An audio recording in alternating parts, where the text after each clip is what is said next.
Hello, everybody. This is Joshua Hayes of BigWaveTrading.com coming to you with the March 20th stock market wrap-up for you to use this weekend for the Monday market session. And we're going to go ahead and start off with the indexes, obviously, as we always do with part one, as I save the stocks for subscribers. And actually, even though I don't want to admit it, come on, Telechart, way to always be nice and fast. Anyway, today was a pretty bearish session. I'm not going to lie. This reversal right at the 50-day moving average on such strong volume, especially for the Dow Jones Industrial Average, with the reversal that we saw today, because earlier in the day we were higher and then we blew that apart and then we came down lower. Closing pretty near, not at, but near the low of the day on the Dow Jones Industrial Average. The biggest problem, however, is the big, tall red bar you see in the middle pane here. Now, remember what I said on the previous downtrend in February? Why I didn't think that we had a definite bottom, because I compared it to the 2002 and 2003 lows and completely showed you that the rally had much higher volume than the volume that was on the downtrend before. Well, this one, obviously, February, you look at the big tall red bars, and then look at the rally attempt. Each day the volume went down. You had your one nice volume up session, but now that's been taken out by today's even heavier volume reversal. You look at all that action, and you look at the second distribution day since the rally attempt started and follow-through day, and you're looking at a market that's in deep trouble, because this should not be happening if this was a bottom. If we just had the bottom's here, this would not be happening today. But that's just the Dow Jones Industrial Average. Let's look at the more important indexes like NYSE and that's right, folks. Volume was nice and big and large today. Again, now, the fact that it stops right at the 50-day moving average is a very big deal to me. And I don't care if options have anything to do with it or not. The fact that volume's this high with that kind of reversal and the close being kind of off but near the low of the day session. Let's go really in close so you can see it on the New York Stock Exchange. Let's go all the way out with the plus sign. You just see it's just a nasty reversal right out the 50-day moving average starting yesterday. The big tall red bars, they look much bigger than the green bars. Let's look at a weekly. And the big tall green bar that you're looking at here is coming with a pretty bearish session. Intraday week, or intra-week action. So, kind of looks like it's churning action almost. Bottom line is, it's not good what it did today. And let's look at the S&P 500 to see if it failed at the 50-day moving average also, just like the New York Stock Exchange. Of course it did. Look at the volume again. And if you go all the way out, you can see, closed near the low of the day. It had more intraday action to the downside than it did the upside. It's not good. Not good, especially with the big tall red. Look at the downtrend, all the big tall red bars. Look at the uptrend. You had one big nice day, the very first big up day of the rally attempt. And then after that, pretty lame, including a distribution day along the way and another one today. Not good, not good, not good. Now let me go look at the NASDAQ. Yeah, and that's not good either. Okay, so the NASDAQ gets above the 50-day moving average. It looks extremely bullish to me because of the strong volume. The volume is much bigger than anything on the downtrend. So I'm happy. I'm really happy. On 318. Next day we held in, lower volume. I'm happy. Today, and oh man, we rolled back down over the 50-day moving average. We did it on strong volume, heavier than the day before. And once again, that's the second distribution day in the rally attempt of the NASDAQ. So, the follow-through day on the NASDAQ was here. Now another distribution day. Distribution day before the follow-through attempt. And now one up here. So bottom line, this market is not healthy. This is why, even though I've gotten up to 12 longs, half.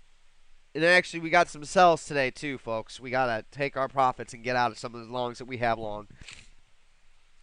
But if we do that, half of my longs will be gold stocks. So unless it's gold, it's not doing anything. And it looks like then I'm going to be close to getting out of other stocks besides just some of the others that I want to sell. Gold is the only thing that looks good to me. Everything else looks like it's just a big waste of time almost. So we'll see how the scans look. I haven't looked at them yet. Bottom line is the longs, they're not acting like they should. You know, they're not perfect. And a lot of them that I was just long have all lost their green bop now. So there's going to be sells all over the place tonight. Partially sells. Take the profits or cut the losses very short. And we still have 36 shorts, and now I know why. Clearly, the trend is still down, indexes can't even get back above the 50-day moving average. And how are they supposed to get over the 200-day moving average? I don't know. When's the last time we actually got above the 50-day moving average and held? That April Raleigh attempt in June. That was it. And then besides that, we haven't been above it since November. So we're coming on 12, 13, 14, 15, 16, 17 months of a nasty bear market. One of the worst ones I've ever seen. One of the worst ones I've ever been a part of. And there's just a lot of confusion right now. And that's why I keep on saying cash is king.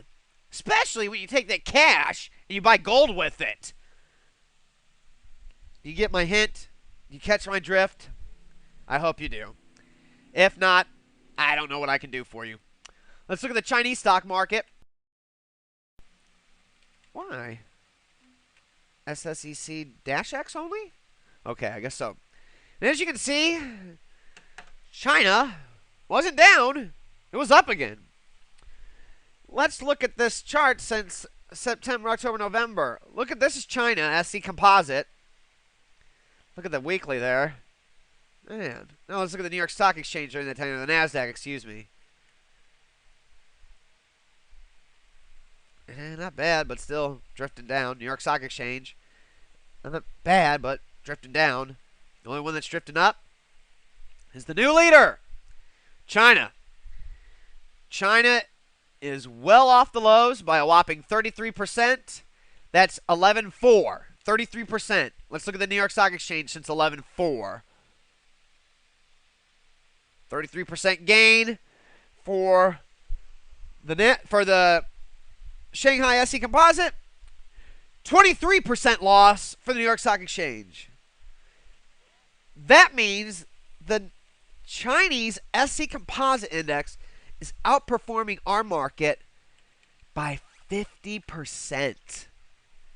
We are gone. We're done. The beautiful glory days of the United States built on the back of horrible credit is over. It's over. China, with surpluses, with cash in the coffers, they're the new ones. They're the new leaders, baby. I mean, this is where the growth stocks are going to be. I mean, we had some nice, beautiful stock charts recently, and they basically have been taken out the past 2 days. Now the only nice ones that are left are gold. That's why I keep saying buy gold. Now let's look at oil. Oil keeps moving up to 52. I'm telling you, inflation with no income or no stock market growth, very bad times are coming, folks. Platinum, another bullish tail intraday today, holding on to the entirety of the gains yesterday. 6.24%, only down 0.98%. Means total up 5% the past 2 days. Beautiful. Silver, exact same way, actually up again today, 1.33% on top of yesterday's 5% gain, 6.5% now. And gold, of course, gold is beautiful. It's at 953.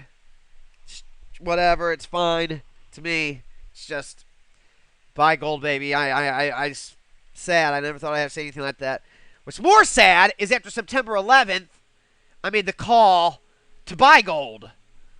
So, had I listened to my own self in my IRA, I would already be loaded with gold from here to here and would have a current 229% gain on my gold position. Now, I'll grant you, during that time, it wouldn't have been worth it because in 2003 and 2004, my returns were ginormous. 2005, they were very good. 2006, they were okay, but I got to be honest with you, that was pretty pathetic. 2007 was very weak because of the market, how it ended, and the very few beautiful charts that worked. 2008 was horrible. We still managed to end it with gains and small losses. There were a few counts I had with small losses. And just overall, this year has been another pathetic year. So I'm a very big bull on gold. Nothing's going to probably change that anytime soon. I have been since September 11th. Back then, since 9/11, what was gold then? I feel like such an idiot for not doing what I told myself to do. It wasn't even $300 then. It wasn't even $300, and I could have bought gold bar after gold bar after gold bar after gold bar after gold bar after gold bar for the next 8 years, and it would have been feeling comfortable now. But instead, I'm playing catch-up Luckily, my IRA isn't, and luckily the 2003 return of 1,000%, 2004 of over 500%, 2005 of over 300%, 2006 over 100, 2007 over 40, 2008 over only like 10. And then this year so far, I'm sucking it up, guys. I don't even have more than a 5% gain so far this year. It's been very bad. Even though the short's been working, you got to remember, I'm majority cash. So I'm holding cash. Hopefully gold can start moving up, and if gold moves up, my accounts will be up huge because I'm really getting quite heavily invested in gold on side accounts. Like I said, 75% of my regular account and 75% of my IRA is still out there available to be worked in the stock market with the best chart setups for longs. However, even these hot setups aren't producing what they used to produce in my entire investing life for the past 16 years. So things are definitely different, but I'll be back with part 2 and part 3 for all of you guys that are subscribers. Free guys, have a great weekend. Aloha.